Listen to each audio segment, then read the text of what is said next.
আসসালামু আলাইকুম। আশা করি সবাই ভালো আছো। আমি তোমাদের সাথে আছি আরাফাত আলম জিয়ন। বর্তমানে অধ্যয়নরত আছি চট্টগ্রাম প্রকৌশল ও প্রযুক্তি বিশ্ববিদ্যালয় চুয়েটে। আমার ডিপার্টমেন্ট হচ্ছে ইলেকট্রিক্যাল অ্যান্ড ইলেকট্রনিক্স ইঞ্জিনিয়ারিং।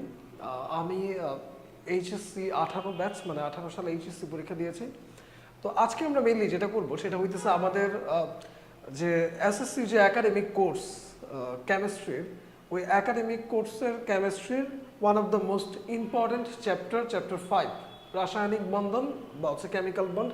এই চ্যাপ্টারটা নিয়ে হচ্ছে মেইনলি আজকে আমরা আলোচনা করব। তো এই চ্যাপ্টারটা যেটা করা হবে দুইটা পর্বে আর কি, মানে দুইটা পোর্শনে ক্লাস নেওয়া হবে, এবং আমি প্রথম পর্ব দ্বিতীয় পর্ব দুইটা ক্লাসই আমি নিজেই নিব। তো আমি ক্লাস শুরু করতে যাচ্ছি। শুরু করার আগে কিছু কথা একটু বলে নিই যে এটা আমার একটা চ্যাপ্টার। তুমি যদি প্রিভিয়াস ইয়ারের কোয়েশ্চেনগুলো অ্যানালাইসিস করতে থাকো বা করে দেখো, তাহলে যে জিনিসটা খেয়াল করবা সেটা হইতেছে যে এই চ্যাপ্টার থেকে কোয়েশ্চেন অলওয়েজ আসে, অ্যান্ড এটা মাস্ট। এবং এই চ্যাপ্টারটা তোমার পরবর্তীতে তুমি যখন বড় হবে আর কি, তখন দেখবা যে এই চ্যাপ্টারের যে গুরুত্ব ইম্পর্টেন্সটা অনেক বেশি। তো যাক, আমি কথা না বাড়ি আমি ক্লাসে শুরু করি। ফার্স্টে তোমার এইখানে যে জিনিসটা একটু খেয়াল করো, ফার্স্টে যেটা আছে যে তোমার যোজ্যতা ইলেকট্রন। তো যোজ্যতা ইলেকট্রন এই জিনিসটা আসলে কি বোঝায় মেনলি? যোজ্যতা ইলেকট্রন যেটা বোঝায় যে কোনো একটা মৌলের, আমরা তো অবশ্যই মৌল বলতে ইলেকট্রন বিন্যাস আমি করব, ইলেকট্রন বিন্যাস করার পরে তার সর্বশেষ শক্তি স্তরে যে কয়েকটা ইলেকট্রন থাকে তাকে আমরা বলি হচ্ছে মেনলি যোজ্যতা ইলেকট্রন। এইটা সো এখানে যেটা হইতেছে এখানে লেখা আছে, যেটা এটা সংজ্ঞা আসে, ডেফিনেশন আসে। আমি প্রত্যেকটা টপিক পড়ানোর সময় বলে যাবো যে কোন জিনিসগুলো আসে, কোনটা আসতে পারে বা কি হইতে পারে এই ব্যাপারগুলো। আচ্ছা, তো কোন মৌলের ইলেকট্রন বিন্যাসের সর্বশেষ কক্ষপথের যে কয়টা ইলেকট্রন থাকে তাদের সংখ্যাকে আমরা বলি ওই মৌলের কি যোজ্যতা ইলেকট্রন। এটা নর্মাল কথা। তো আবার দেখো পটাশিয়াম আর অক্সিজেন, আমি যদি চিন্তা করি পটাশিয়ামের শেষ শক্তি স্তরে ইলেকট্রন আছে কিন্তু একটাই, যেটা পটাশিয়াম হচ্ছে 19। পটাশিয়াম যেটা এটা হচ্ছে কত 19। তো এটা হচ্ছে 2881, মানে সর্বশেষ শক্তি স্তরে আমার ইলেকট্রন সংখ্যা হচ্ছে 1, মানে পটাশিয়ামের যোজ্যতা ইলেকট্রন 1।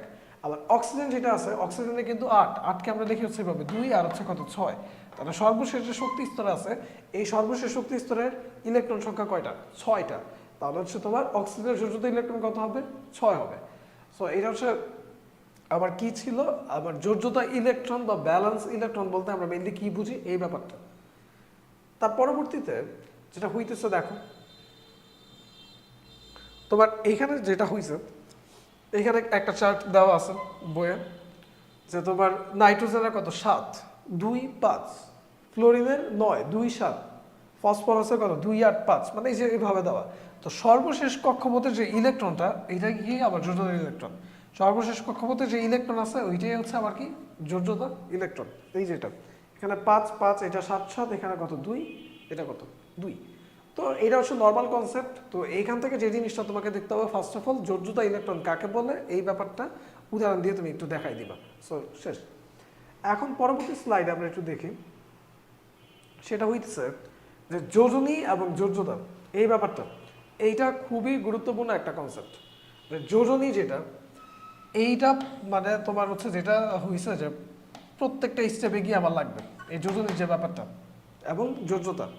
তো এখন তোমার যেটা হয়েছে একটু খেয়াল করো যে বিভিন্ন মৌলের, এখানে একটু কথা আছে আমরা একটু রিড করি ফার্স্ট অফ অল, তারপর আমি বুঝিয়ে দিতেছি। বিভিন্ন মৌলের পরমাণু সমূহ একে অপরের সাথে সর্বশেষ কক্ষপথের ইলেকট্রন গ্রহণ, বর্জন অথবা ভাগাভাগির মাধ্যমে কি করে অণু গঠন করে। মানে হচ্ছে যেটা হইতে পারে যে হচ্ছে আমি যেমন দেখবা আর কি সামনে ধাতুগুলা যারা আছে তাদের সর্বশেষ কক্ষপথে ইলেকট্রন এক্সট্রা থাকে, তো তারা ইলেকট্রন দান করে। অধাতু যারা আছে তারা ইলেকট্রন কি করে গ্রহণ করে। তো হচ্ছে তোমার যেটা হইতেছে ইলেকট্রন গ্রহণ, বর্জন, বা কিছু কিছু যৌগ আছে যারা ইলেকট্রন শেয়ার করে অষ্টক পূরণের জন্য আর কি, বা নিষ্ক্রিয় হওয়ার জন্য। তো এই মানে ভাগাভাগির মাধ্যমে কি করে অণু গঠন করে। তো অণু গঠনকালে, এই যে অণু গঠনকালে কোনো মৌলের এক মানে হচ্ছে এই যে কোনো মৌলের একটা পরমাণু যুক্ত হওয়ার ক্ষমতাকে যোজনী ও যোজ্যতা বলা হয়। মানে সোজা কথা হচ্ছে যেটা আমি একটু বলে দিই আর কি। এই সংজ্ঞাটা তো একটা অ্যাজ ইউজুয়াল সংজ্ঞা, ঠিক আছে যোজনী। তাছাড়া আমি একটু নিজে একটু আলাদা করে কয়েকটা সংজ্ঞা দিই আর কি, যেটা তুমি একটু খেয়াল রাখবা। যোজনী যে টার্মটা, দুইটা সংজ্ঞা আছে। ধাতুর ক্ষেত্রে একটা সংজ্ঞা আছে, অধাতুর ক্ষেত্রে একটা সংজ্ঞা আছে। ধাতুর ক্ষেত্রে যে সংজ্ঞাটা তোমার যেই সমস্ত যৌগগুলো হচ্ছে যে সমস্ত মৌলগুলো হচ্ছে আমার ধাতু, যেমন হচ্ছে sodium, lithium, magnesium, aluminium, potassium, rubidium, এই টাইপের যারা আছে ধাতু যারা আছে, বা সোজা কথা হচ্ছে সর্বশেষ কক্ষপথে ইলেকট্রন সংখ্যা যদি একটা, দুইটা বা তিনটা থাকে, যেটা আমরা একটু বলে থাকি আর কি, একটু ব্যতিক্রম থাকে বাট মোটামুটি এই রুলস ফলো করে। তো যারা আমার ধাতু আছে, ওই ধাতুর ক্ষেত্রে তার সর্বশেষ যে শক্তি স্তর যেটা আছে, সর্বশেষ শক্তি স্তরের, ধাতুর ক্ষেত্রে সর্বশেষ শক্তি স্তরের ইলেকট্রন সংখ্যা যেটা, ধাতুর ক্ষেত্রে সর্বশেষ শক্তি স্তরের ইলেকট্রন সংখ্যাকে আমরা বলি তার যোজনী। ওকে, আর তোমার যেটা হইতেছে অধাতুর ক্ষেত্রে সংখ্যাটা কিন্তু একটু ডিফারেন্ট আসবে, মানে ধাতুর ক্ষেত্রে যোজনী যা, যোজতে ইলেকট্রন তাই, মানে দুইটা সেম জিনিস। কিন্তু অধাতুর ক্ষেত্রে যেই ব্যাপারটা হয়, অধাতুর ক্ষেত্রে আমাদের যোজনীর যে ব্যাপারটা সেটা হইতেছে সর্বশেষ শক্তি স্তরের, আমি একটু লিখে এখানে, সর্বশেষ শক্তি স্তরের একটা টার্ম যেটা হচ্ছে মনে রাখতে হবে, অযুগ্ম ইলেকট্রন। সর্বশেষ শক্তি স্তরের অযুগ্ম ইলেকট্রন সংখ্যা মানে হচ্ছে, আমি যদি অধাতু বলি, অধাতু কাদেরকে বলা হয় মেনলি, যেটা আমরা করি আর কি 19 কেমিস্ট্রি অনুযায়ী, কোন একটা মানে যে সমস্ত মৌলের সর্বশেষ শক্তি স্তরে 5টা, 6টা কিংবা 7টা ইলেকট্রন আছে, তাদেরকে আমরা বলি হচ্ছে তোমার তোমার হচ্ছে অধাতু। তো এই অধাতুর অযুগ্ম ইলেকট্রন, অযুগ্ম ইলেকট্রন মানে হচ্ছে এমন ইলেকট্রন যেগুলা কি যুগ্ম না, মানে একসাথে জোড়ায় জোড়ায় না, এটা আমরা দেখবো আর কি এর পরবর্তী কেসে আর কি। তো ওই অযুগ্ম ইলেকট্রনের সংখ্যাই তার কি নির্দেশ করে, যোজনী নির্দেশ করে। অযুগ্ম ইলেকট্রনের সংখ্যাই তার যোজনী নির্দেশ করে, এই ব্যাপারটা বুঝতে হবে। আচ্ছা, এখন এখানে আমরা একটু সংজ্ঞা দেখি, আরো কয়েকটা সংজ্ঞা আছে, এই দুইটা সংজ্ঞা খুবই ভালো মতো মনে রাখতে হবে। এখানে আরো কিছু সংজ্ঞা আছে, যে একটা পরমাণুর সাথে যতটা অক্সিজেন পরমাণু যুক্ত হয় তার সেই সংখ্যার দ্বিগুণ করলে ওই পরমাণুর যোজনীয় যোজ্যতা পাওয়া যায়। যেমন ক্যালসিয়াম অক্সাইড, একটা ক্যালসিয়ামের সাথে অক্সিজেন যুক্ত হয়েছে কয়টা? একটা। তো যতগুলা যুক্ত হয় ওই সংখ্যাকে 2 দিয়ে গুণ করলে বাকি যে মৌল আছে, মানে অক্সিজেনের সাথে যে মৌলটা আছে তার কি পাওয়া যায়, যোজনী পাওয়া যায়। তাহলে অক্সিজেন কয়টা যুক্ত আছে? একটা, এটাকে 2 দিয়ে গুণ করলে কত আসে? 2। তাহলে ক্যালসিয়ামের তোমার যেটা হইতেছে যোজনী কত? যোজনী হচ্ছে আমার 2। এই কথা মাথায় রাখতে হবে। এখন এখানে কিছু কথা আছে, সেটা হইতেছে, এটা তো নর্মাল প্রসেস। আমি যদি আমার সংজ্ঞা অনুযায়ী চিন্তা করি, তুমি দেখবা ক্যালসিয়ামের ইলেকট্রন বিন্যাস করলে শেষ স্তরে ইলেকট্রন পাওয়া হচ্ছে তোমার 2টা, 2 8 8 2। তাহলে ক্যালসিয়াম কিন্তু একটা ধাতু। তা আমরা বলতেছি ধাতুর ক্ষেত্রে তার সর্বশেষ শক্তি স্তরে যে ইলেকট্রন সংখ্যা ওইটাই তার কি যোজনী। ক্যালসিয়ামের ক্ষেত্রে মানে যোজনী কি 2। যোজ্যতা ইলেকট্রন বা যোজনী ইলেকট্রন ওইটাও কত? 2, একই জিনিস। কিন্তু অধাতু যদি হয় তখন কিন্তু হিসাবটা চেঞ্জ হয়ে যায়। অধাতুর ক্ষেত্রে যেটা নিতে হয়, অযুগ্ম ইলেকট্রন সংখ্যা নিতে হয়। আমরা একটু দেখবো এই সংজ্ঞাগুলো যা যা বলছে, এই সংজ্ঞাও তুমি মনে রাখতে পারো। আরেকটা সংজ্ঞা আছে, এখানে আরেকটা কথা বলছে যে কিছু কিছু মৌলের একাধিক যোজনী থাকে। কোনো মৌলের একাধিক যোজনী থাকলে সেই মৌলের যোজনীকে পরিবর্তনশীল যোজনী বলা হয়। It's common sense. যদি আবার একাধিক যোজনী থাকে, যেমন হচ্ছে 2টা যৌগ, অবশ্যই মাথায় রাখবা, আমিও দেখাবো। একটা হচ্ছে তোমার সালফার এবং আরেকটা হচ্ছে যেটা ফসফরাস। স্পেশালি আরও অনেক যৌগ আছে যারা হচ্ছে একাধিক যোজনী প্রদর্শন করে, বাট এইখানে স্পেশালি 2টা সালফার ফসফরাস এরা যারা আছে এরা একাধিক যোজনী প্রদর্শন করে। কথা বুঝে গেছে? এবং এইটা যে এরা যে একাধিক যোজনী প্রদর্শন করে, এইটা পরীক্ষায় ব্যাখ্যা চায়। আমি দুইটারই একটু ব্যাখ্যা করে দেখাবো আর কি, খুব বেশিবার আসে আর কি, কিছু কমন কোয়েশ্চেনও বলা হবে এখানে।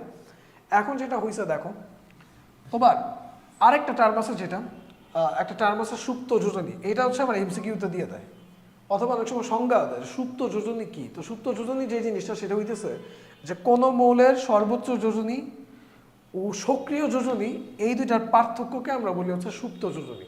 মানে হচ্ছে কোনো একটা মৌল আমি কনসিডার করলে তার সর্বোচ্চ যোজনী আর হচ্ছে তোমার সক্রিয় যোজনী, এই দুইটার পার্থক্যকে আমরা বলি হচ্ছে কি সুপ্ত যোজনী। যেমন সাপোজ তুমি চিন্তা করো, একটা যৌগ হচ্ছে আয়রন ক্লোরাইড, FeCl2। এইটার আয়রনের যার মান হচ্ছে +2, বা এই ক্ষেত্রে আয়রনের যে যোজনী এটা হচ্ছে কত? 2। মানে FeCl2-তে আয়রন যে এই জিনিসটা আছে এটার যে অ্যাক্টিভ যে যোজনী এটা কত? 2। ওকে, ভালো কথা। এখন যেই ব্যাপারটা হইতেছে, আবার আয়রনের সর্বোচ্চ যোজনী হইতে পারে হচ্ছে 3, কারণ আয়রন এই যে এরকম একটা যৌগ তৈরি করে FeCl3, ফেরিক ক্লোরাইড। আয়রনের সর্বোচ্চ যোজনী হইতে পারে 3, বাট এই যৌগতে অ্যাক্টিভ আছে কত 2।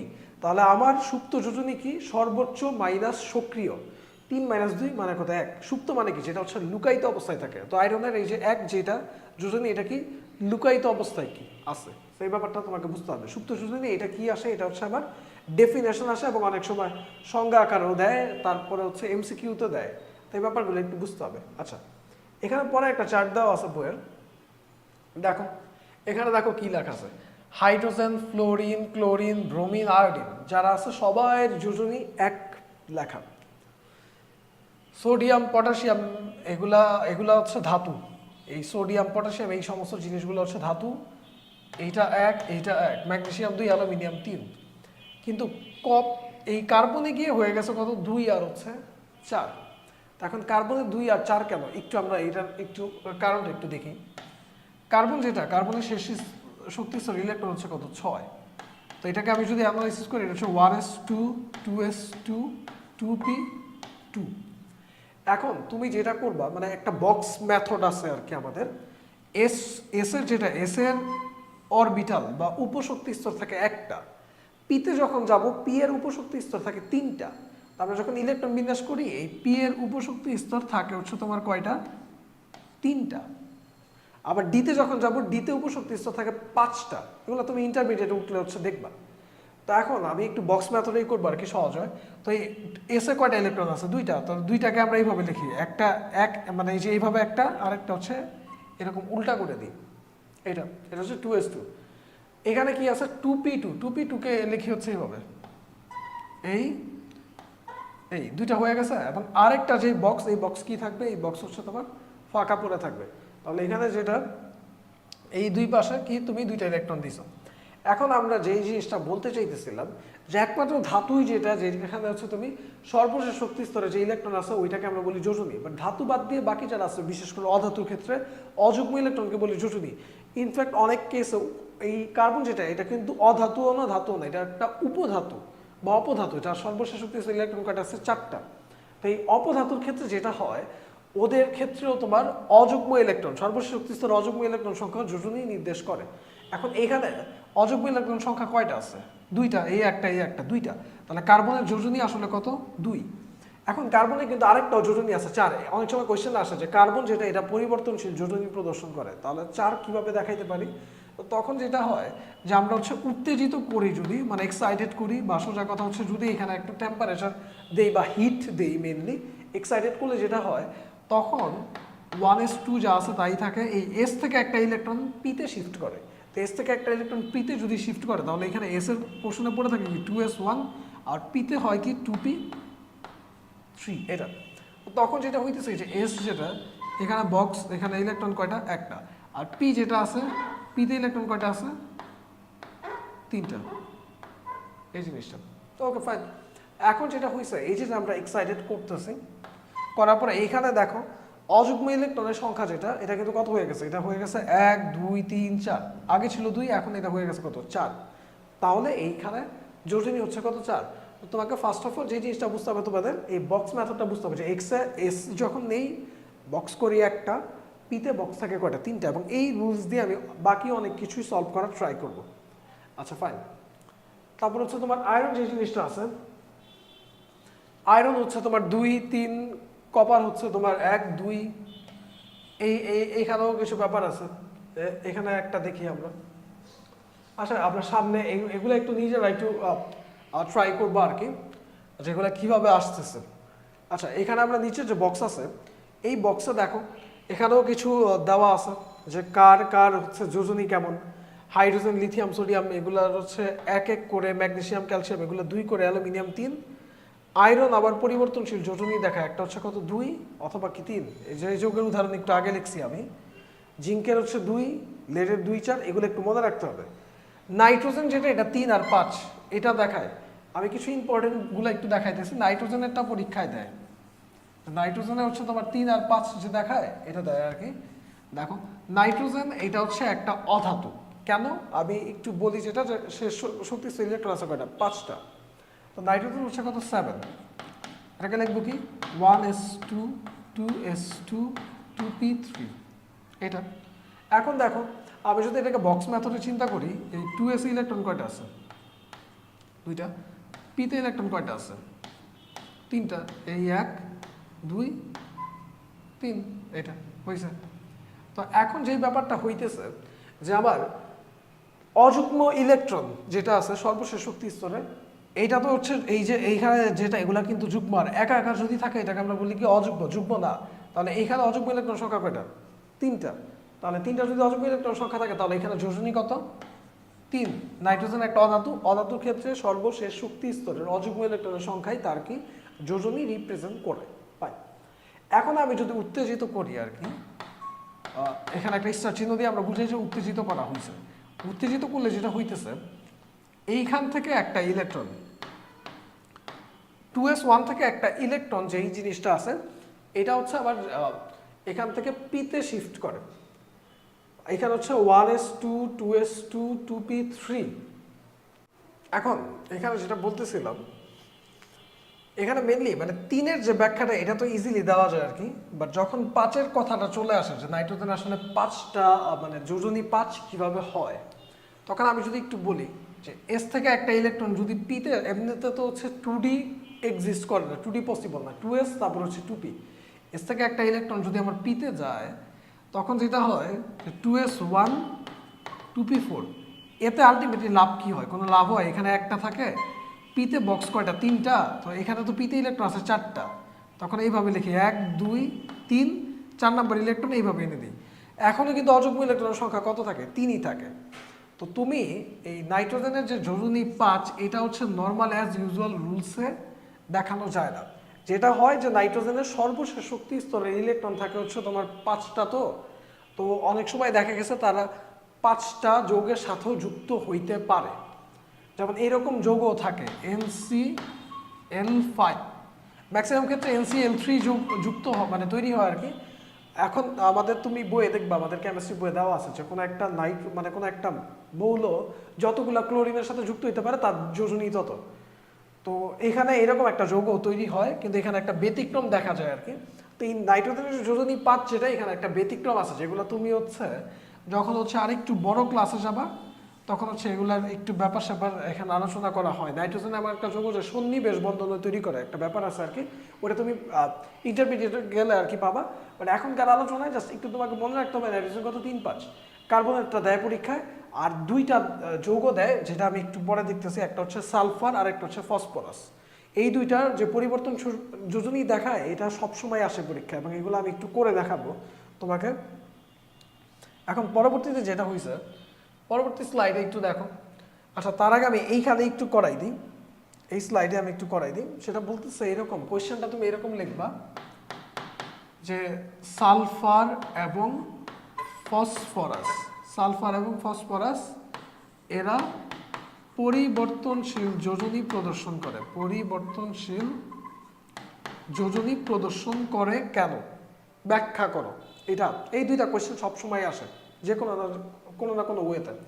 তো এখন আমি একটা একটা করে ব্যাখ্যা করি। আগে ফসফরাসেরটা দেখি। ফসফরাস যেটা হয়েছে যে ফসফরাসের ইলেকট্রন সংখ্যা হচ্ছে কত? 15।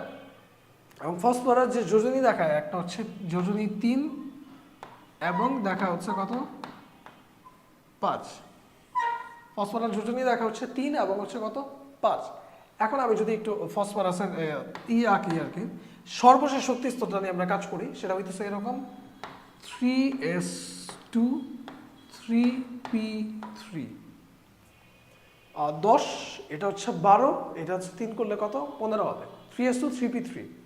এখন যেটা হয়েছে তুমি একটু খেয়াল করো, এটা হচ্ছে নর্মাল কনফিগারেশন। ফার্স্টে তো আছে 1s2 2s2 2p6 3s2 3p3। তো এইখানে আমি যদি লিখি 3s2 এর এইটা, এখানে একটা বক্স করি, এখানে এইটা মানে এক বক্স, এস এর জন্য বক্স বরাদ্দ কয়টা? একটা। বা এস এ অরবিটাল কয়টা? একটা।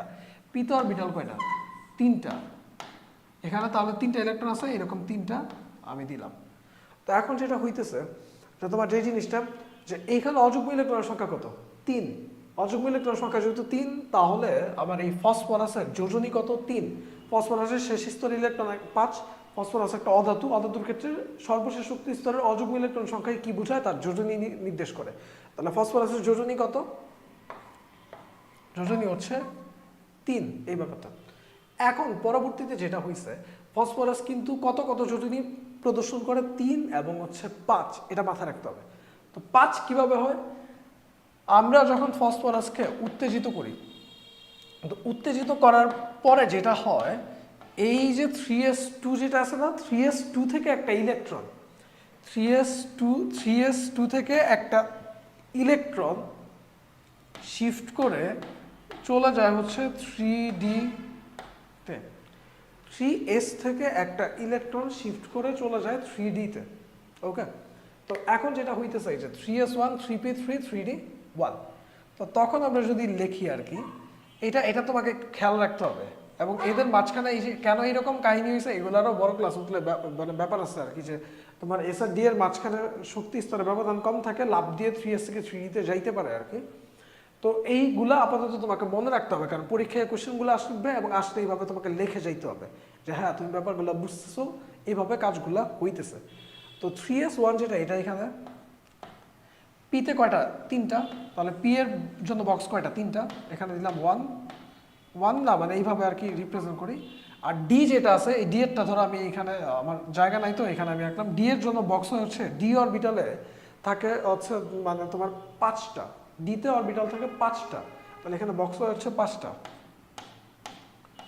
1 2 3 4 5, এখন এখানে 1 বা একটা। তো এখন দেখো উত্তেজিত করার ফলে এই যে এখানে 1 2 3 4 5, 5টা যে আমি পাইলাম, 5টা টোটালি আমার কি অযুগ্ম ইলেকট্রন।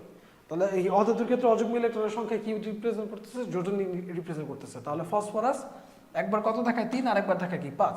যখন পরীক্ষা আসবে তুমি এই দুইটা কনফিগারেশন একে তোমার ব্যাখ্যা দিয়ে দিতে হবে এবং এইটা আসবে, সো এই কোশ্চেনটা মাথায় রাখবা। এবং এই 3 আর 5 যে এটা দিয়ে সামনে আরো মানে কয়েকটা জিনিস দেখবো আর কি।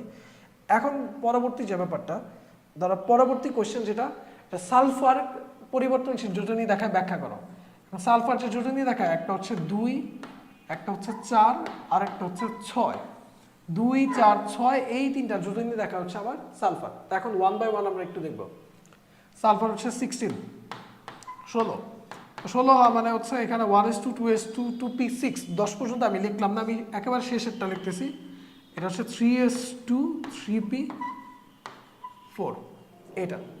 তো এখন আমি যদি এটা নর্মাল আর কি আমার যে সালফারের যে ইলেকট্রন মিলে সেটা, এখন এস এর যদি আমি হচ্ছে এস এর তো বক্সে একটা বরাদ্দ, এস ইলেকট্রন আছে 2টা, আমি 2টা দিব কি এইভাবে। পি এর জন্য যেটা পি এর বক্স হচ্ছে কয়টা 3টা, পি ইলেকট্রন আছে কয়টা 4টা, তাহলে এখানে 1 2 3 এটা হচ্ছে 4। এখন তুমি দেখো নর্মাল সালফারের যে ইলেকট্রন বিন্যাসের কনফিগারেশন আমি আঁকলাম বা সেখানে লিখলাম, এর মধ্যে অযুগ্ম ইলেকট্রন কয়টা আছে জাস্ট 2টা। তাহলে এখন এই কনফিগারেশন অনুযায়ী সালফারের যে যোজনী এটা কত হবে 2, সালফারের যোজনী কত 2, এটা নর্মাল স্টেটে থাকে সালফারের যোজনী 2।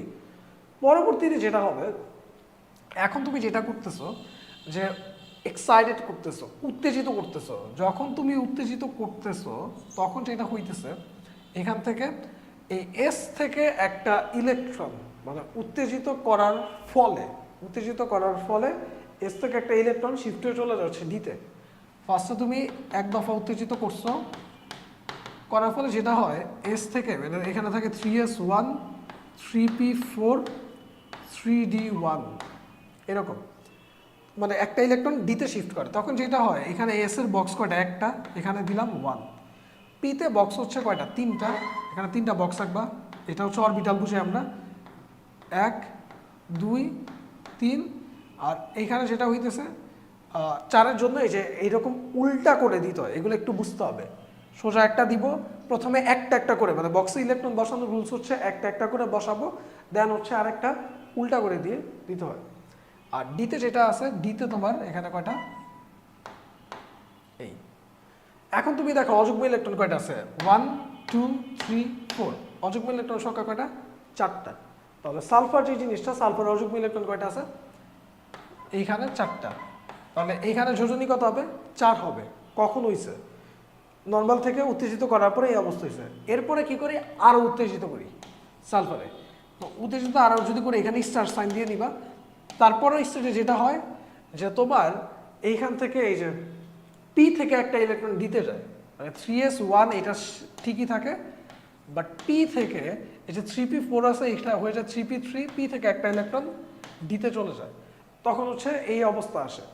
তো আসলে এসে বক্স কয়টা? একটা, এখানে একটাই আছে। পি যেটা আছে, পিতে বক্স কয়টা? 1 2 3, তিনটা আছে, তিনটা দিছি। ডি যেটা আছে, ডিতে বক্স হচ্ছে 1 2 3 4, কত? 5। এখানে ডিতে ইলেকট্রন কয়টা? 1, এটা কত? 2। তাহলে এখানে 1 2 3 4 5 6, টোটাল অযুগ্ম ইলেকট্রনের কয়টা সংখ্যা আসছে? কয়টা? 6টা। তাহলে হচ্ছে আমার এখানে আমি বুঝতেছি সালফারের যোজনী কত? 6। তো যখন আমার পরীক্ষা আসবে সালফার পরিবর্তনশীল যোজনী প্রদর্শন করে, তখন এই যে 2 4 6 এই যে যে মানগুলো আছে এগুলা কি করব, মানে হচ্ছে আমি দেখাবো সালফারের পরিবর্তনশীল যোজনীর যে ব্যাপারটা, এটা তোমাকে দেখাইতে হবে। এখন পরে যেটা হয়েছে, তো আমি কিছু ইম্পর্টেন্ট কোয়েশ্চেনও কিন্তু আলোচনা করে আসছি। এই দুইটা কোয়েশ্চেন তুমি দেখবা, তুমি যদি গাইড বা প্রিভিয়াস ইয়ারের বোর্ড কোয়েশ্চেন অ্যানালাইসিস করে এরকম দুইটা কোয়েশ্চেন থাকে, এটা যে পরিবর্তনশীল যোজনী প্রদর্শন করে ব্যাখ্যা করে, তখন এগুলো দেখাবা। আচ্ছা, এখন যেটা হয়েছে যৌগমূলক, এই যে এটা যেটা, এটা সংজ্ঞা আসে পরীক্ষায় যে যৌগমূলক কাকে বলে। তো সংজ্ঞাটা হচ্ছে এরকম যে একাধিক মৌলের কতিপয় পরমাণু বা আয়ন পরস্পরের সাথে মিলিত হয়ে, মানে একাধিক মৌল যেটা আছে, একাধিক মৌলের কতিপয় পরমাণু বা আয়ন পরস্পরের সাথে মিলিত হয়ে ধনাত্মক বা ঋণাত্মক আধান বিশিষ্ট একটা পরমাণু গুচ্ছ তৈরি করে এবং একটা মৌলের আয়নের ন্যায় আচরণ করে। এই ধরনের পরমাণু গুচ্ছকে যৌগমূলক বলা হয়। মানে সোজা কথা যেটা, যে এমনিতে আমরা যে জিনিস দেখি, যেমন ধরো নাইট্রোজেন হাইড্রোজেন যুক্ত হয়ে তৈরি করো সে অ্যামোনিয়া, এটা একটা কি, এটা হচ্ছে একটা তোমার গ্যাস, এবং এটা কিন্তু একটা নিষ্ক্রিয় যৌগ হয়ে যায় অ্যামোনিয়া তৈরি হওয়ার পরে। ব্যাপারটা কিন্তু এরকম যে এদের টোটাল চার্জ কত? 0, কারণ এখানে কোনো আয়ন নাই। কিন্তু যৌগমূলক এমন একটা জিনিস যেখানে কি হবে, কয়েকটা যৌগ একসাথে মিক্স আপ হওয়ার পরে এখানে আয়ন থাকবে, প্লাস মাইনাস চার্জ থেকে যাবে। এখানে বলছে যে একাধিক মৌলের কতিপয় পরমাণু বা আয়ন পরস্পরের সাথে মিলিত হয়ে ধনাত্মক বা ঋণাত্মক আধান বিশিষ্ট একটা পরমাণু গুচ্ছ কি করে? তৈরি করে, ধনাত্মক বা ঋণাত্মক আধান বিশিষ্ট, এবং একটা মৌলের ন্যায় আচরণ করে। এই পরমাণু গুচ্ছকে কি বলা হয়? যৌগমূলক বলা হয়। ওকে, তো এখন যেটা হয়েছে এই যে দেখো, এই নাইট্রোজেন হাইড্রোজেন মিলিত NH4, এখানে কি একটা প্লাস, মানে যৌগমূলকগুলো এমন যেখানে চার্জ একটা না একটা থাকেই, হয় এই যে প্লাস চার্জ অথবা মাইনাস চার্জ, মাইনাস প্লাস এরকম চার্জ থাকেই, মানে হচ্ছে এটা কোনো নিউট্রাল যৌগ না। মানে একাধিক মৌল যুক্ত হওয়ার পরেও এখানে কিছু না কিছু চার্জ রয়ে যায়। তো এইখানে এই চারটা তোমাকে যেটা আমরা সাজেস্ট করবো সেটা হচ্ছে মনে রাখতে হবে। এখন এখানে লেখছে যৌগমূলক ধনাত্মক বা ঋণাত্মক আদান বিশিষ্ট হতে পারে, এদের আদান সংখ্যায় মূলত এদের যোজনী সংখ্যা নির্দেশ করে। এই যে এই পয়েন্টটা খুবই গুরুত্বপূর্ণ, যৌগমূলকের ক্ষেত্রে তাদের আদান সংখ্যা যা, তাদের যোজনী কি হবে তাই হবে। এটা যেমন একটা নাইট্রোজেন পরমাণু 3টা হাইড্রোজেন পরমাণু সাথে যুক্ত হয়ে যেটা তৈরি করে, এটা হচ্ছে আমার NH3, এটা। এবং একটা হাইড্রোজেন আয়নের সাথে যুক্ত যখন হয়, মানে এই নিউট্রাল যৌগটাই কোনো একটা আয়নের সাথে যুক্ত হয়েছে, যুক্ত এটা দেয় হচ্ছে এরকম NH4+, তখন এই যে যে জিনিসটা তৈরি হয়েছে এটা কিন্তু নিউট্রাল নাই, এটার একটা প্লাস চার্জ এক্সট্রা রয়ে গেছে। এই জিনিসটাকে আমরা বলি কি? যৌগমূলক। এখন এই যে NH4+, যেটা এই যে এই যৌগটার, এটাকে আমরা বলি অ্যামোনিয়াম। এই যৌগটার নাম কি? অ্যামোনিয়াম। অ্যামোনিয়াম। তো অ্যামোনিয়ামের মাথায় চার্জ কত? আধান কত? +1। তো আধান যত, যোজনী কত? তত। তারপরে এই কার্বনের যেটা আছে CO3-2, CO3 কার্বনের যেটা, এইটার আধান কত? -2, তাহলে যোজনী কত? আমি একটা কথা বলি, যোজনী যেটা, চার্জের মান প্লাস মাইনাস হইতে পারে, কিন্তু যোজনী যে জিনিসটা এটার মান অলওয়েজ পজিটিভ, অলওয়েজ পজিটিভ। মানে কার্বনের যেটা, কার্বনের এখানে কত? 2-, তাহলে এখানে যোজনী কত? 2। হাইড্রোজেন কার্বনের যেটা, এখানে কত? এটা -1, এখানে যোজনী কত? 1। সালফেট যেটা আছে, সালফেটের এখানে তোমার দেখো 2-, আধান কিন্তু -2, কিন্তু যোজনী কত? 2। তো এইরকম ভাবে এই চারটা তোমাকে মনে রাখতে হবে। এইখান থেকে সবসময় কোনো না কোনো MCQ দেয়, হয় লিখতে দেয় যে ফসফেটের সংকেত কি, PO3-, অথবা বলে ফসফেটের যোজনী কত, এই টাইপের কোয়েশ্চেন অলওয়েজ থাকে, বা ফসফোনিয়াম, এগুলো একটু খেয়াল রাখতে হবে। সো MCQর জন্য এই চারটা খুবই গুরুত্বপূর্ণ। ওকে, এখন পরবর্তীতে যেটা হইতেছে বলতেছে যে যৌগের রাসায়নিক সংকেত। তো আবার যৌগের রাসায়নিক সংকেত যে আমরা বলি, রাসায়নিক সংকেত লেখার কিছু রুলস আছে, রাসায়নিক সংকেত লেখার কিছু নিয়ম আছে। তো নিয়ম যেটা আমি একটু বলি, যে কথাটা এখানে যা বলা হয়েছে যে তুমি এই যে দেখো, ধরো পানি লিখতেছো H2O, তো পানির দেখো এইচ এর পরে 2 দেওয়া, অক্সিজেনের পরে সংখ্যা কিছু না দেওয়া মানে 1। তো এখন যেটা হইতেছে অক্সিজেন যেটা, এইটার যোজনী হচ্ছে তোমার, অক্সিজেন যে জিনিসটা এইটার যোজনী হচ্ছে 2, হাইড্রোজেন যোজনী হচ্ছে 1।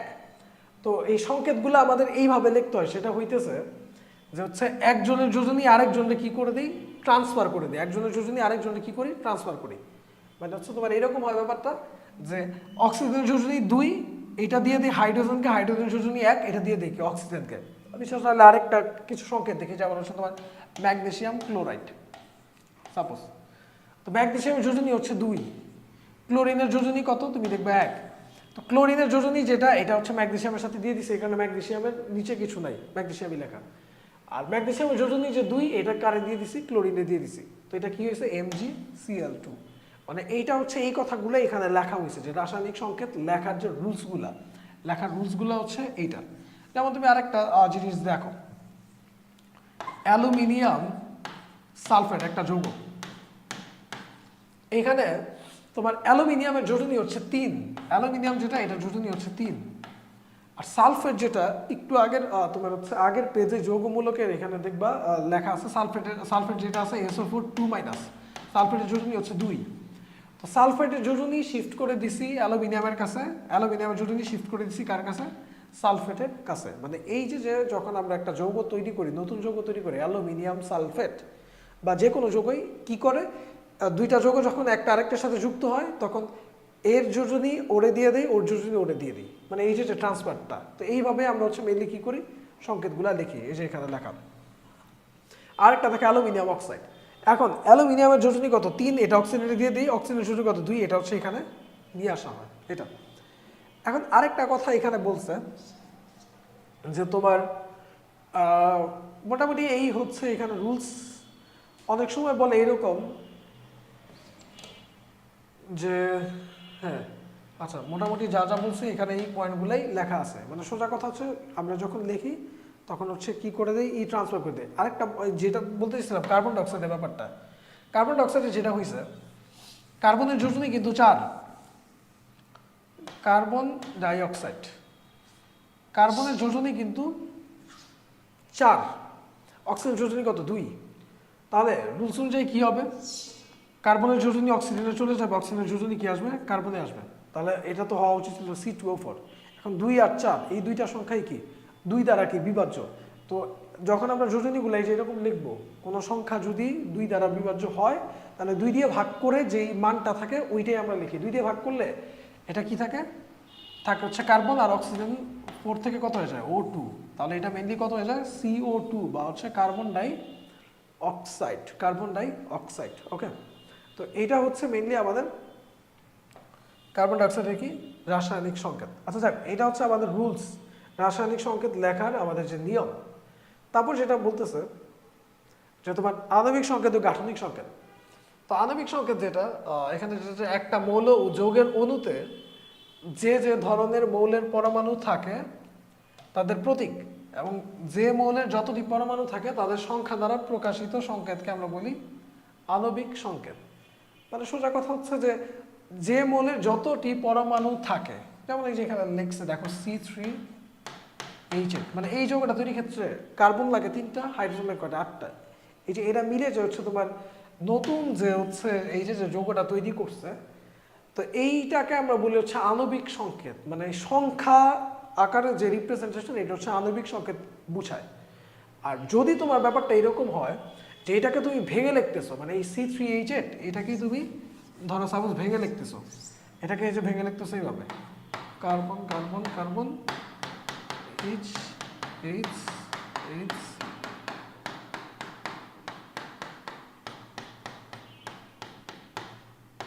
এটা। তাহলে এখানে যেটা হইতেছে 1 2 3 4 5 6 7 8, 8টা C3H8 এইটা। তো তো তখন যেই ব্যাপারটা হইছে যে কার্বনের এমনি তো মনে রাখতে হবে কার্বনের হাত থাকে অলওয়েজ চারটা, মানে একটা কার্বনের হাত 1 2 3 4 চারটা হাত থাকে অলওয়েজ। তো এই যে C3H8 এই যে জিনিসটাকে ভেঙে যে লিখলাম, গঠনটা দেখাইলাম, এটাকে আমরা বলি গাঠনিক সংকেত। আর এটাকেই যখন হচ্ছে জাস্ট সংকেত দিয়ে রিপ্রেজেন্ট করি, এটাকে আমরা কি বলি? আণবিক সংকেত। তো সংজ্ঞা আসে আণবিক সংকেত, গাঠনিক সংকেতের সংজ্ঞা আসে জাস্ট এতটুকুই, আর কিছুই না। তো এগুলো একটু দেখে নিবা। তারপরে যেটা যে অষ্টক আর হচ্ছে আমার 2 এর নিয়ম, অষ্টক রুলস অ্যান্ড 2 এর নিয়ম। তো তোমার যেটা হচ্ছে অষ্টক বলতে বোঝা যায় সর্বশেষ শক্তি স্তরে 8টা ইলেকট্রন থাকতে চাওয়ার বা রাখার যে প্রবণতা, এটাকে বলি হচ্ছে অষ্টকের রুল। আর শেষ স্তরে 2টা ইলেকট্রন থাকলে ওইটাকে আমরা বলি 2 এর নিয়ম আর কি। এটা তো ব্যাপারটা হচ্ছে এরকম, দেখো যে সকলেই যে কোনো মূল্যেই সর্বশেষ শক্তি স্তরে নিষ্ক্রিয় গ্যাসের ইলেকট্রন বিন্যাস কি করতে চায়?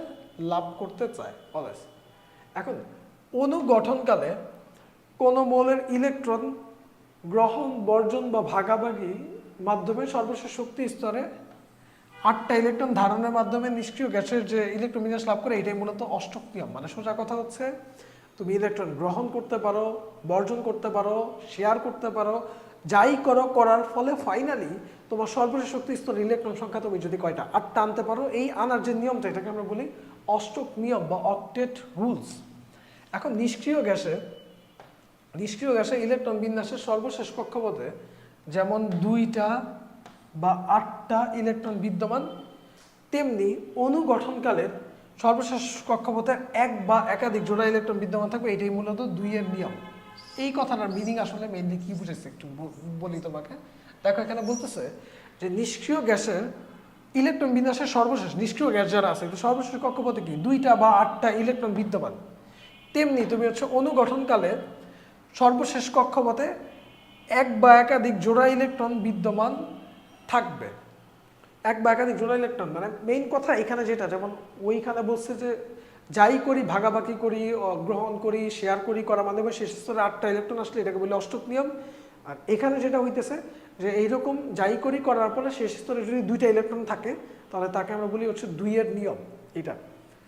তো এখন এই দুইটা হচ্ছে ক্ষতে আসে আর কি, অষ্টক এবং 2 এর নিয়ম, এটা হচ্ছে ক্ষতে আসে। খ নম্বরে কোশ্চেন। এখন যেটা যে নিষ্ক্রিয় গ্যাস এবং তাদের স্থিতিশীলতা, ব্যাপারটা কি? তো এটা যেমন হিলিয়াম 1s2, এটা কিন্তু কোন নিয়ম ফলো করতেছে? এটা কিন্তু 2 এর নিয়ম ফলো করতেছে, কারণ শেষ স্তরে ইলেকট্রন কয়টা আছে? 2টা, এবং 2টা দিয়েই সে কি নিষ্ক্রিয়। তারপরে নিয়ন যেটা শেষ স্তরে ইলেকট্রন কয়টা আছে? 8টা, এটা কি অষ্টক নিয়ম ফলো করতেছে। তারপরে তোমার আর্গন যেটা, এটা শেষ স্তরে ইলেকট্রন কয়টা আছে? 8টা, এটাও কি করতেছে? অষ্টক নিয়ম ফলো করতেছে।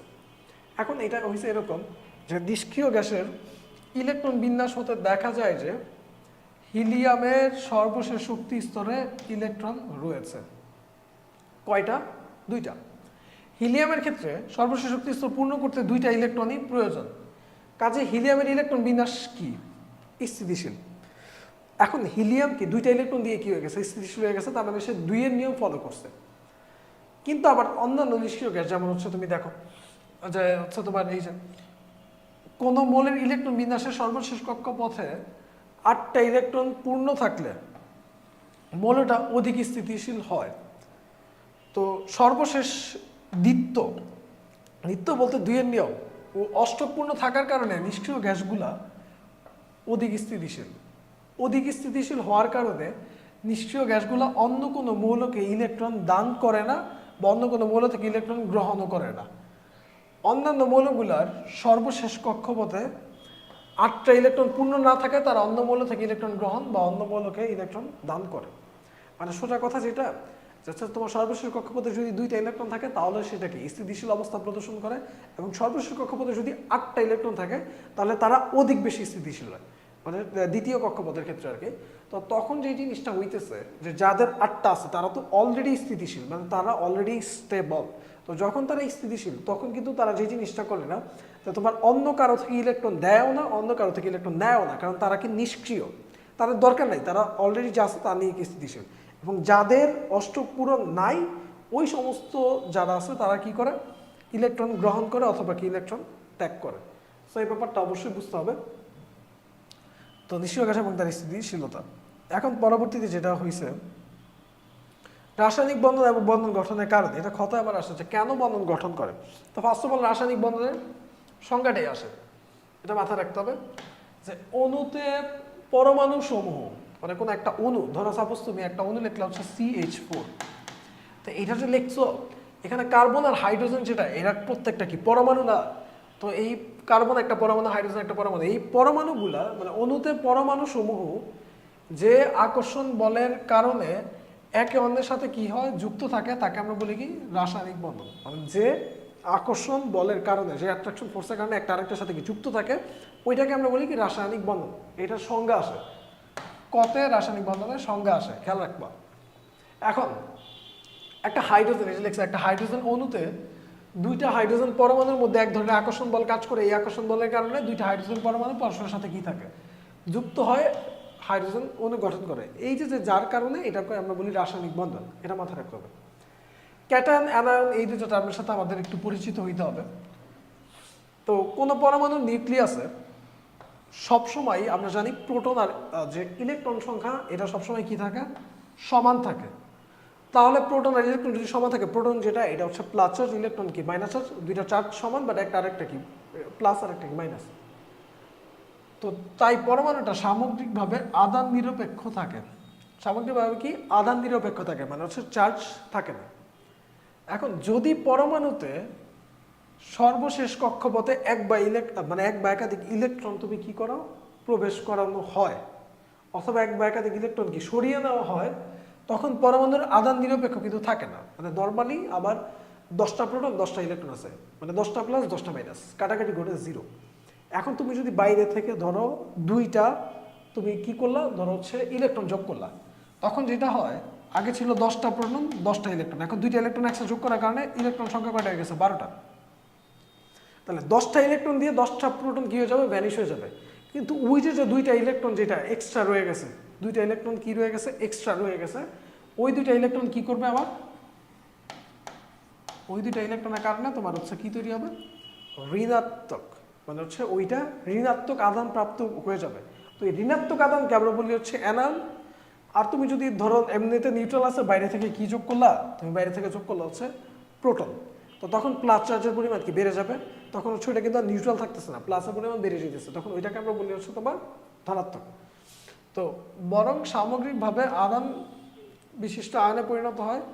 এখন ধনাত্মক আদান বিশিষ্ট আয়ন ক্যাটায়ন এবং ঋণাত্মক আদান বিশিষ্ট আয়নকে আমরা কি বলি অ্যানায়ন। মানে হচ্ছে হওয়ার পরে মানে কিছু এক্সট্রা অ্যাড করার পরে যদি প্লাস চার্জ হয় তখন সেটাকে বলি ক্যাটায়ন, আর তোমার যদি নেগেটিভ আদান বিশিষ্ট থাকে তাকে তখন কি বলি অ্যানায়ন বলি।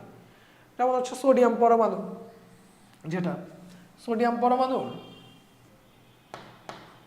সোডিয়াম এটা কত 11, তো শেষ শক্তি স্তরে এক্সট্রা একটা ইলেকট্রন থাকে, ওই একটা ইলেকট্রন কি সে ছেড়ে দেয়, ছেড়ে দিলে যেটা হইতেছে 11 থাকা মানে কি 11টা প্রোটন 11টা ইলেকট্রন ছিল, এখন সে একটা ইলেকট্রন ছেড়ে দিছে, তাহলে কি হয়েছে 11টা প্রোটন কিন্তু ইলেকট্রন কয়টা 10টা, তাহলে 11 আর 10-এর মধ্যে 10টা ইলেকট্রন দিয়ে 10টা প্রোটন ভ্যানিশ, কিন্তু একটা যে প্রোটন এটাকে এক্সট্রা রয়ে গেছে না, তো এই কারণে একটা ইলেকট্রন ছেড়ে আমরা কি লিখি Na প্লাসে পরিণত হয়। এই যে এখানে চিত্র দেওয়া আছে, এই যে লিথিয়াম একটা ইলেকট্রন ছেড়ে Li প্লাস, সোডিয়াম একটা ইলেকট্রন ছেড়ে এটা কি সোডিয়াম প্লাস আয়ন গঠন। তারপরে ক্লোরিন, যেটা ধরো ক্লোরিনের শেষ শক্তি স্তরে ইলেকট্রন আছে কয়টা 17, মানে 7টা, তো সেই ক্লোরিন কি করে বাইরে থেকে একটা ইলেকট্রন গ্রহণ করে, বাইরে থেকে একটা ইলেকট্রন গ্রহণ করে অষ্টক পূরণ করে। তো ইলেকট্রন যদি গ্রহণ করি তাহলে এখানে কি ঋণাত্মক চার্জের মানে বাড়তি হইতেছে, কারণ ইলেকট্রন নিজে তো একটা নেগেটিভ চার্জ, তো তখন যেটা হয় Cl মাইনাসে কনভার্ট হয়ে যায়।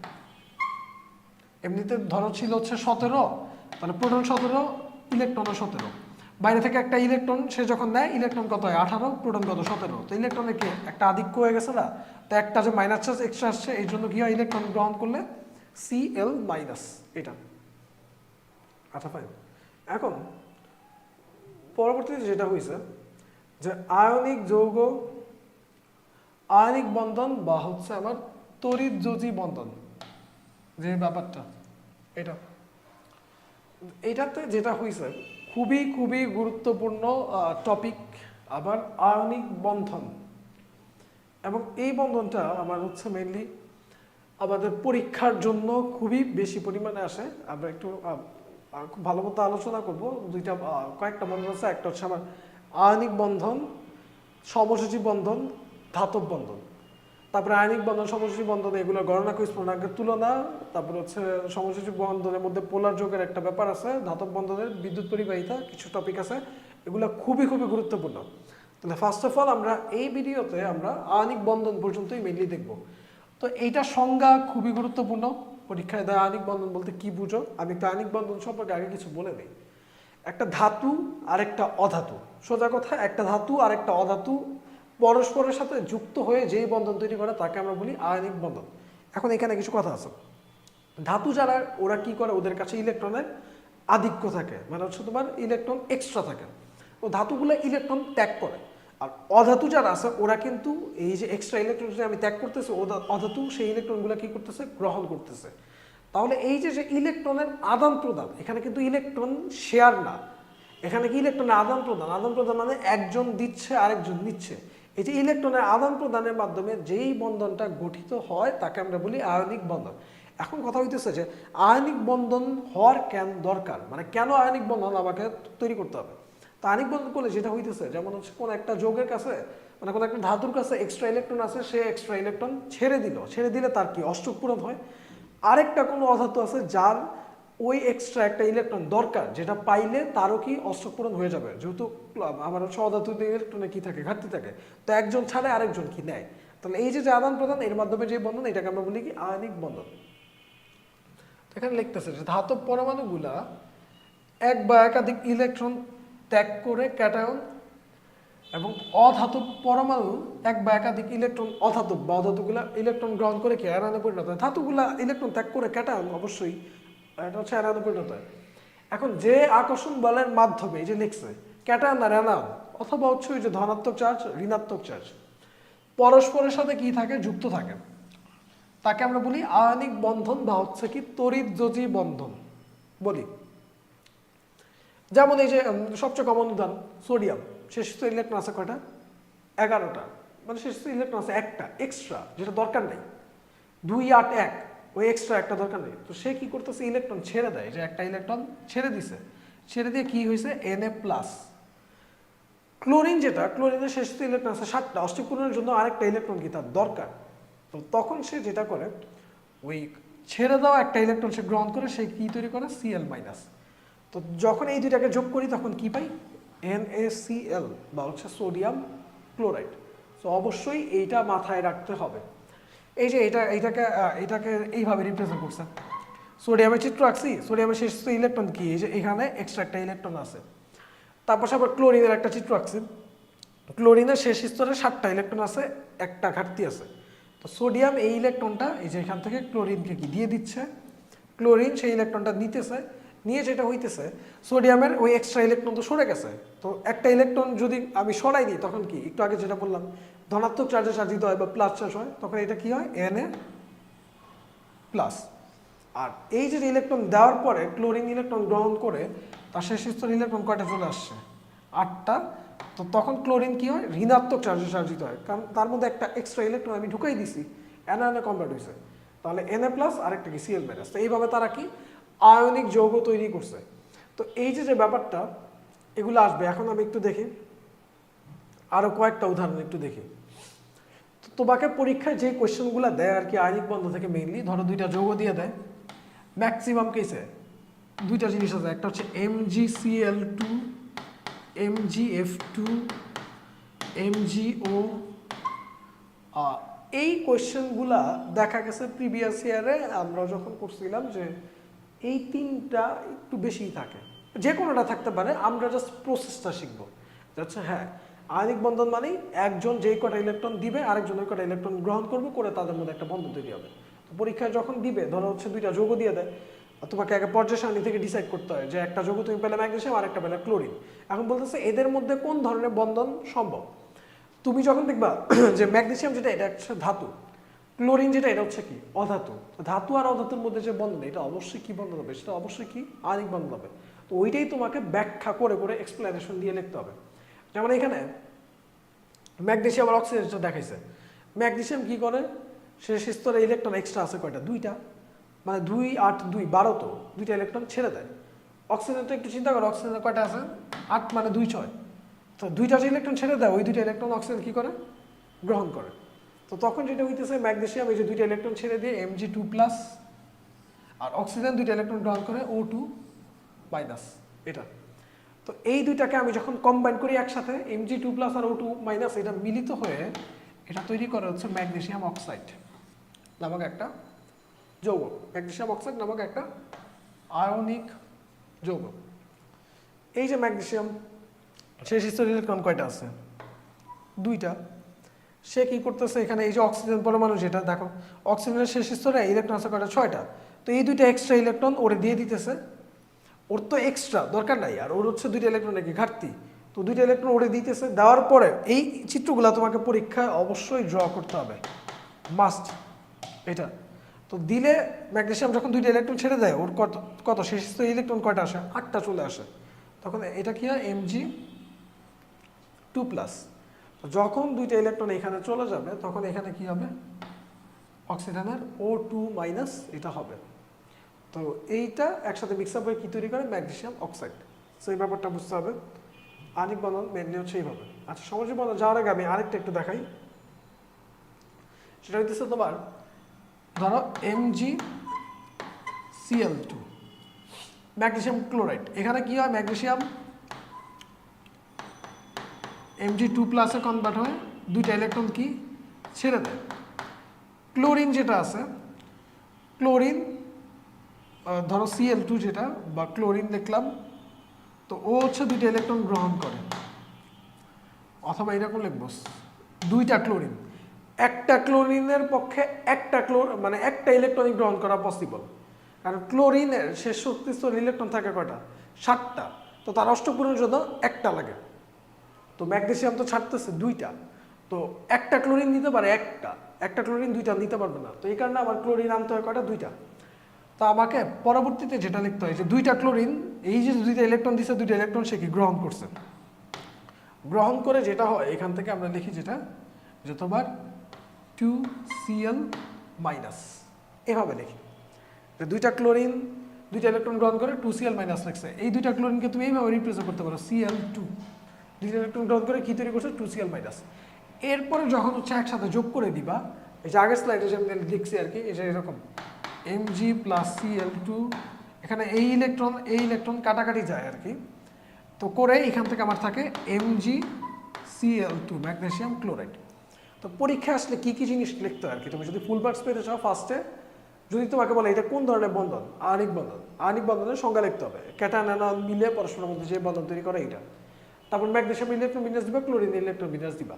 দেওয়ার পরে লিখতে হবে ম্যাগনেসিয়ামের শেষ স্তরে দুইটা আছে, যেই দুইটা শেষ ছাড়বে ক্লোরিন ওই দুইটাকে গ্রহণ করবে। তারপরে আমাকে চিত্র দিতে হবে যে ম্যাগনেসিয়াম ছিল সে দুইটা। এখন এইটার চিত্রটা এইভাবে একটু আঁকবা, আমি একটু এখানে আঁকি। ধরো এটা হচ্ছে আমার ম্যাগনেসিয়াম সাপোজ। তো ম্যাগনেসিয়ামের আমি একদম শেষ শক্তি স্তরটাই আঁকি, বাকিগুলা বাদ। শেষ শক্তি স্তর ইলেকট্রন আছে কয়টা? দুইটা। তো দুই পাশে দুইটা ধরো ক্লোরিন আঁকলাম, এটা হচ্ছে একটা ক্লোরিন, আর এই পাশে একটা আছে আমার হচ্ছে একটা ক্লোরিন। তো একটা ইলেকট্রন ম্যাগনেসিয়াম এই ক্লোরিনকে দেয়, এই আরেকটা ইলেকট্রন ম্যাগনেসিয়াম এই ক্লোরিনকে কি দেয়। তো দিলে যে জিনিসটা হয় সেটা হইতেছে তোমার অবশ্যই এই ক্লোরিন একটা ইলেকট্রন গ্রহণ করে তার অষ্টক পূরণ হয়, এই ক্লোরিন একটা ইলেকট্রন গ্রহণ করে তারও অষ্টক পূরণ হয়। ম্যাগনেসিয়াম দুইটা ইলেকট্রন ছেড়ে দিয়ে তারও কি অষ্টক পূরণ হয়। পরবর্তীতে যেটা হয় দুইটা ইলেকট্রন যখন ছেড়ে দেয় তখন ম্যাগনেসিয়ামের যে নতুন ইলেকট্রন বিন্যাস শেষ স্তরে কিন্তু কয়টা থাকে? 2 আর 8। এই যে এটা এঁকে দিয়ে এখানে তুমি একটা থার্ড ব্র্যাকেট দিয়ে উপরে লিখে দিবা কি Mg2 প্লাস, মানে এটা হচ্ছে কার ইলেকট্রন বিন্যাস? ম্যাগনেসিয়াম 2 প্লাসের। আর দুই পাশে আমরা ক্লোরিন আঁকবো, ঠিক আছে। এই একটা ইলেকট্রন যে ছেড়ে দিছে এই ক্লোরিন একটা গ্রহণ করার পরে এই ক্লোরিনের শেষ শক্তি স্তর ইলেকট্রন কয়টা হয়ে গেছে? 8টা। তো এই ক্লোরিনের এখানে শেষ শক্তি স্তরে কয়টা আঁকবো? 8টা। একে দিয়ে এখানে একটা থার্ড ব্র্যাকেট দিয়ে উপরে লিখে দিব Cl মাইনাস। এটা তো একটা ক্লোরিনের জন্য গেল, এই পাশে তো আরেকটা ক্লোরিন আছে, এটা তো সেম করে উপরে লিখে দিব কি Cl মাইনাস। তো এইভাবে হচ্ছে আমরা MgCl2টা দেখাবো ডায়াগ্রামের সাহায্যে। এগুলা দেখবা, মানে এই যে যেভাবে আঁকছি এটা হচ্ছে তুমি যদি নর্মালি যে কোনো গাইড তুমি দেখো, তুমি দেখবা এই যে কোনো এই টাইপের কোশ্চেনগুলো থাকে যে এরা কোন ধরনের বন্ধন প্রদর্শন করে, যদি আয়নিক হয় এই ব্যাখ্যাগুলো দেওয়া আছে। অবশ্যই চিত্র দিতে হবে, এবং এই যে এখানে যে লিখছি যে একজন দুইটা ইলেকট্রন ছাড়ে আরেকজন দুইটা গ্রহণ করে কিভাবে করে এই আয়নের মাধ্যমে, এগুলাও দেখাইতে হবে। তো দেখালে তুমি মোটামুটি ভালো মার্কস পাবা। তো এই হচ্ছে মোটামুটি আমাদের এই মানে হচ্ছে আজকে এটা হচ্ছে প্রথম পর্ব। আমি আমি নিজে দ্বিতীয় পর্বটা নিব। দ্বিতীয় পর্ব থেকে আমরা সমযোজী বন্ধন, ধাতব বন্ধন, পোলার যৌগ, যেগুলো মেইন কিছু কনসেপ্ট ওগুলো আলোচনা করে কিছু সিকিউর ধরন সম্পর্কে হচ্ছে আমরা আইডিয়া দেওয়ার ট্রাই করব। তো আজকের ক্লাসটা মোটামুটি এই পর্যন্তই। সবাই ভালো থাকো, আবার দেখা হবে পরবর্তী পর্বে। আসসালামু আলাইকুম।